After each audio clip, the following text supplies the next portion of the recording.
नमस्कार, स्वागत है आप सभी का मेरे इस YouTube चैनल बात की बात पर। और मैं हूं डॉक्टर जगबीर सिंह। आज मैं आप लोगों को बताऊंगा क्या गठियावात को जड़ से मिटाया जा सकता है, गठियावात क्यों होता है। यह दो प्रश्न ऐसे हैं जो प्रायः सभी मरीज मुझसे पूछते हैं कि डॉक्टर साहब गठियावात तो आपने बताया हमें है, पर क्या ये जड़ से मिट जाएगा। और कई बार मरीजों को बहुत सी भ्रामक जानकारियाँ दी जाती हैं, उनसे ऐसे दावे किए जाते हैं कि आप ये दवाइयाँ लीजिए, आप इसे इतने दिन खाइए, आप इतने दिन का कोर्स करिए, ये जड़ से मिटा दिया जाएगा। तो आज के वीडियो का उद्देश्य है आपको ये बताना कि गठियावात क्यों होता है और क्या इसे जड़ से मिटाया जा सकता है। ये तस्वीर जो आप देख रहे हैं स्क्रीन में बाईं तरफ घुटने की तस्वीर है, जिसमें दिख रहा है कि घुटने किस तरह से डैमेज हो रहा है। इस कंडीशन को हम कहते हैं ऑस्टियोआर्थराइटिस। और स्क्रीन में जो दाहिनी तरफ देख रहे हैं, हाथ की उंगलियों की तस्वीर देख रहे हैं, ये है रूमेटॉइड आर्थराइटिस, जिसे हम वात वाला गठिया कहते हैं। और आज जो कुछ भी मैं आपको बताने वाला हूं इस रूमेटॉइड आर्थराइटिस के को ध्यान में रखकर बता रहा हूं।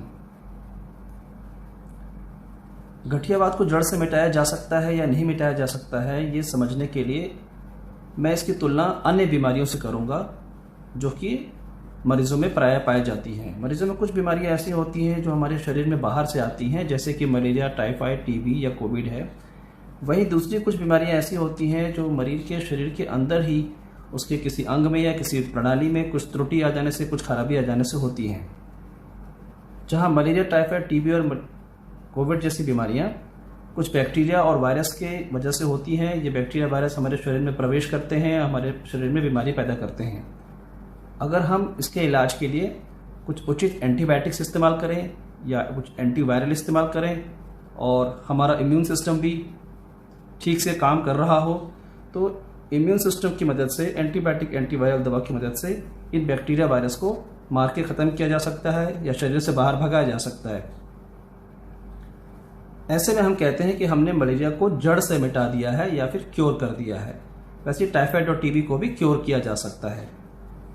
पर शरीर में जो अन्य बीमारियां होती हैं, जैसे ब्लड प्रेशर है, शुगर की बीमारी है, जिसमें खराबी शरीर में बाहर से नहीं आई है, हमारे शरीर के अंदर के तंत्र में ही कुछ डिफेक्ट आ गया है।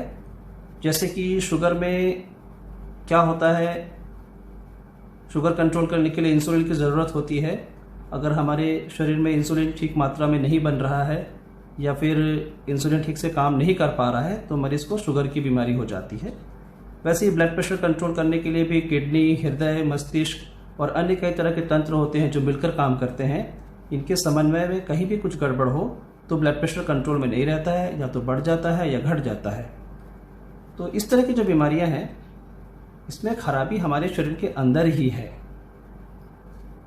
तो इन मरीजों में हम ब्लड प्रेशर की दवा या शुगर की दवा देते हैं और इनको देने से बीपी और शुगर की वजह से होने वाले नुकसान को काफ़ी हद तक रोका जा सकता है।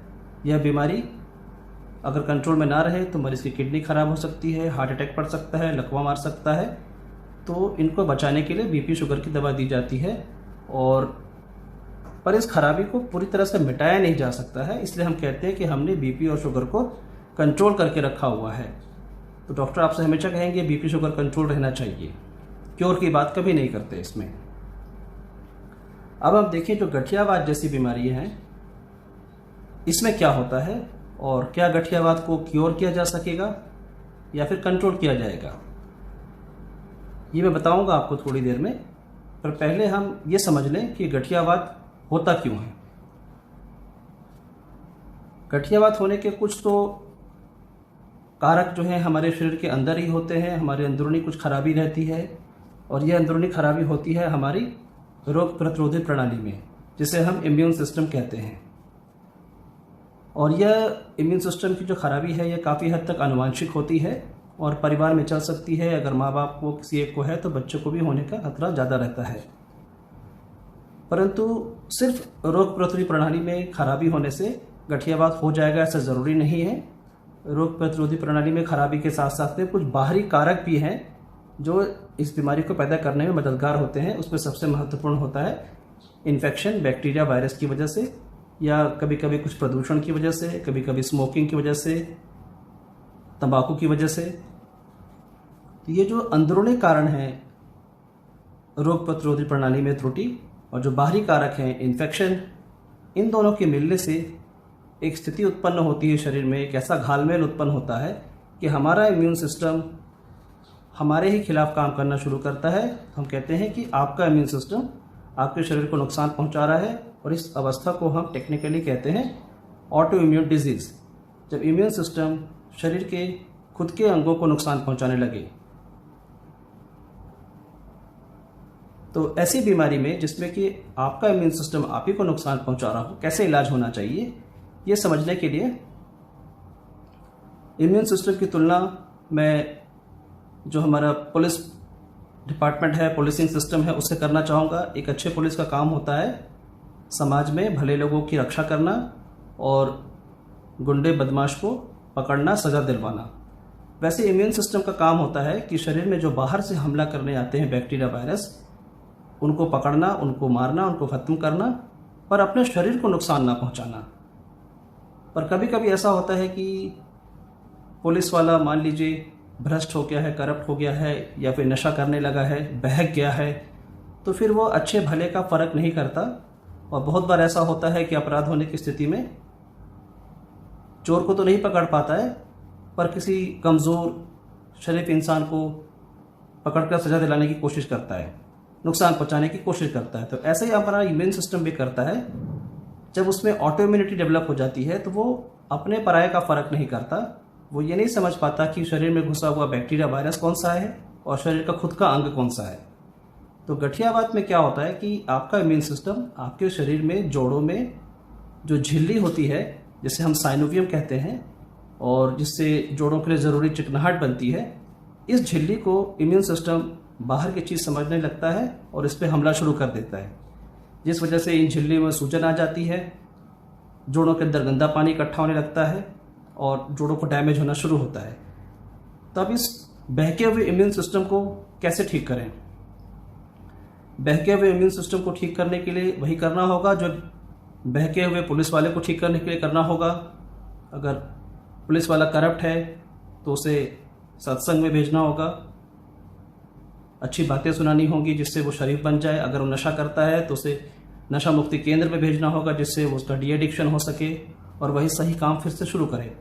वैसे इम्यून सिस्टम को जो कि बहका हुआ है, भटका हुआ है, उसे सही करने के लिए, पटरी पर लाने के लिए कुछ दवाइयाँ आती हैं जिसे हम कहते हैं disease modifying anti rheumatic drugs. इन दवाओं को देने से इम्यून सिस्टम जो बहक गया है वापस पटरी पे आ सकता है और अपने शरीर को नुकसान पहुंचाना कम कर देता है और धीरे धीरे जोड़ों को डैमेज होना बंद हो जाता है। तो गठियावात में हम कहेंगे कि disease modifying anti rheumatic drugs DMARD की मदद से इसे शांत किया जा सकता है गठियावात को, और टेक्निकली हम इसे कहते हैं रेमिशन पे ले आना।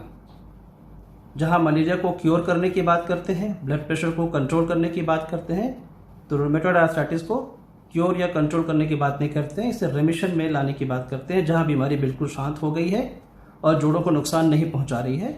और यह सब बिना दर्द निवारक दवा की मदद के संभव है। परंतु बहुत बार ऐसा होता है कि कई ज्ञानी बाबा आपको मिलते हैं जो कहते हैं कि हम गठियावात को इस दवा से या इस योग से या इस कसरत से जड़ से मिटा सकते हैं। तो अगर आपसे कोई कहे कि वह गठियावात को जड़ से मिटा सकता है तो समझ लीजिए उसे गठियावात की समझ ही नहीं है। आशा करता हूँ आज इस वीडियो में जो जानकारी मैंने आपको दी वो आपके लिए काफ़ी उपयोगी होगी। अगर आप इसे उपयोगी समझते हैं तो इस चैनल को ज़रूर सब्सक्राइब करें और नीचे कमेंट बॉक्स में अपने राय लिखें और इस वीडियो को ज़्यादा से ज़्यादा शेयर करें जिससे ज़रूरतमंद मरीज़ों को ये जानकारी प्राप्त हो सके। आगे के वीडियो में मैं आपको कुछ और जानकारी दूंगा गठियावात के बारे में, कैसे इलाज किया जाता है और क्या संभावनाएं हैं मरीज़ के लिए। धन्यवाद।